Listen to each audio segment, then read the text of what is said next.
Hyundai has just launched a new SUV. It's a little one. They call it the Venue.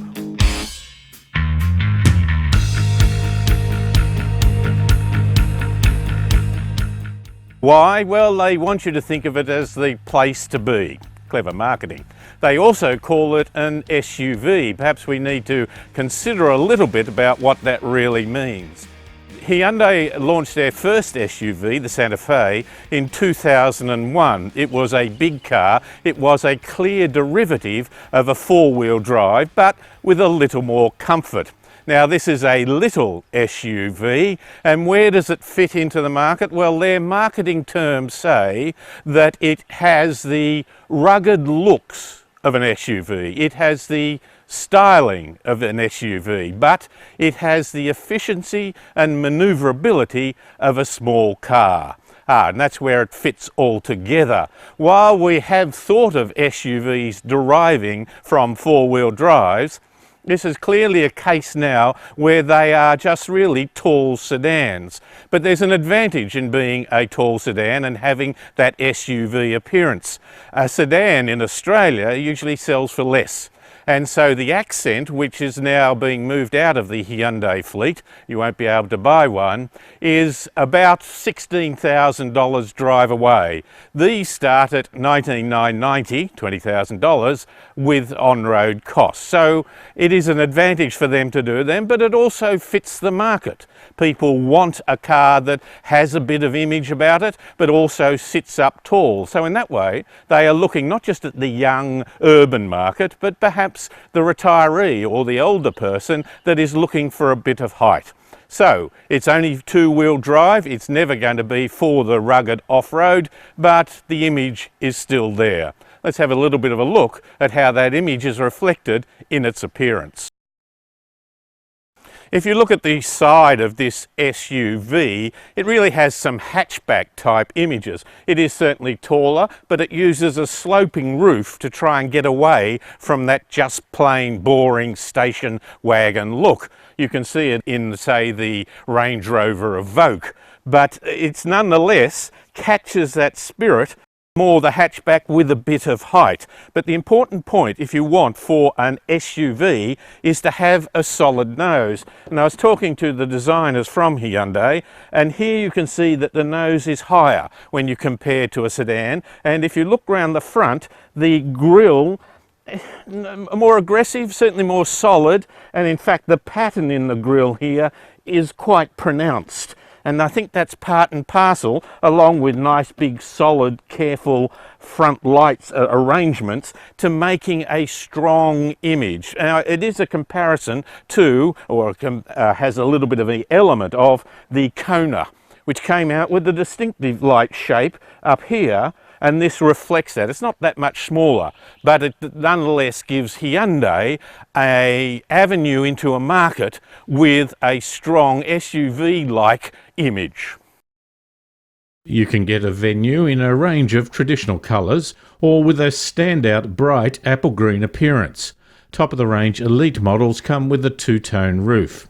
As befitting an SUV, there is good headroom front and back, as well as good front seat adjustment. I particularly liked that the rear seats are high enough to give solid support to your thighs, while also giving acceptable legroom for a car of this size. The interior layout is dominated by an 8-inch tablet-style information screen, which is functional, but tablet style also means that it looks like a new feature placed on an older design, an afterthought that is placed where wider air vents had once been. The rest of the layout is simple in design and materials. The dash in front of the driver is simple with round dials for a tachometer and a speedo and a 3.5-inch info screen between the two. The luggage space is 355 litres, which I think is very usable for this type of vehicle. The vehicle comes in 3 specification levels: Go, Active and Elite. All Venue models come with Bluetooth streaming for phone calls and audio, Apple CarPlay, Android Auto, reversing camera and tyre pressure monitoring. The base model Go has 15-inch steel wheels and a 4-speaker audio system. An automatic is an extra $2,000. For an extra $1,500, you can move up to the Active, which has, among other things, 15-inch alloy wheels, LED daylight running lights, parking distance warning, and a 6-speaker audio system. If you move up to the top of the range Elite, it will cost you a further $2,000 over an automatic Active, while adding things such as 17-inch alloys, sat-nav, single-zone climate control, a USB power outlet, and two-tone roof and side mirrors.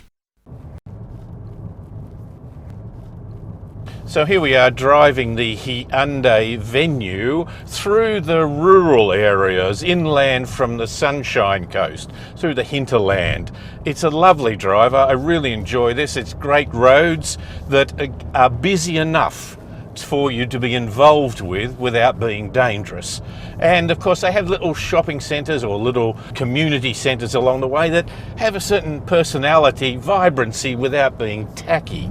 But the car, in driving it, a whole lot of different conditions on the road. At the moment we have centre lines but no side line markings. We've been on real narrow roads with no line markings at all, and we've even been on a bit of dirt, graded dirt, not the super rough stuff.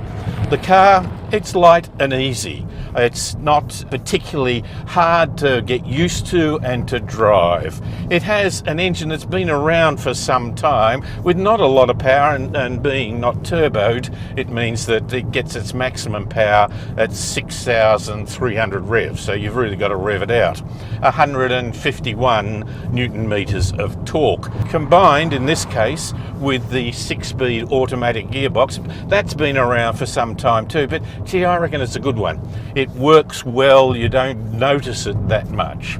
It does of course have lane departure warning, which can beep at you, but it can also pull you into line. I found it a little hard to get used to that because it depends on the situation. Sometimes you don't think you're feeling it, but that's because it's such a mild input to it. But it even works on quite reasonable corners. That shows how this technology has progressed. It used to be a case in many cars that it was really only in a straight line.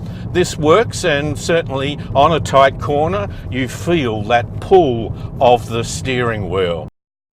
There are 3 driving modes: Eco, Normal and Sport, and as a concession to calling it an SUV, the automatic versions have an all-new traction mode featuring snow, mud and sand settings, which will vary the amount of power and torque to the front wheels depending on the conditions.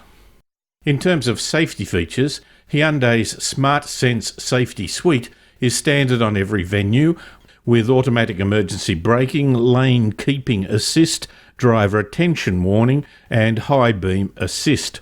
The Venue Active adds a rear parking distance warning system and LED daylight running lights. Moving up to the Elite, customers also get blind spot collision warning and rear cross traffic collision warning.